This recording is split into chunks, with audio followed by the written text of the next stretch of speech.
জাতিসংঘের সাধারণ পরিষদের ৮১তম অধিবেশনের সভাপতি নির্বাচিত হয়ে দেশে ফেরার পর পররাষ্ট্রমন্ত্রী ডক্টর খলিলুর রহমান বলেছেন, বিজয়ী হয়ে ছুটি নেওয়ার বিষয়ে এখনো কোনো সিদ্ধান্ত নয়।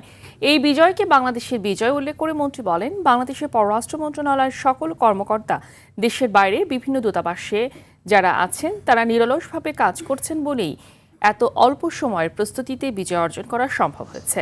বিকালে পররাষ্ট্র মন্ত্রণালয়ের সাংবাদিকদের মুখোমুখি হয়ে তিনি এসব কথা বলেন। এ সময় তিনি এই বিজয় বাংলাদেশের ভবিষ্যতের কাছে উৎসর্গ করেন। এই বিজয় আমাদের প্রিয় প্রধানমন্ত্রী বিজয়, কারণ তিনি যদি এই সিদ্ধান্ত না নিতেন এবং দৃঢ়ভাবে এবং অবিচলভাবে বিরতিহীনভাবে আমাদেরকে সমর্থন না করতেন, তাহলে এই 10 বছরের রাস্তা 10 সপ্তাহে আমরা অতিক্রম করতে পারতাম না। আজকে থেকে 40 বছর আগে জনাব হুমায়ুন রশিদ চৌধুরী সাহেব জাতিসংঘের সাধারণ পরিষদের সভাপতি নির্বাচিত হয়েছিলেন। উনি 2 পদেই পূর্ণকালীনভাবে কাজ করতে পেরেছেন।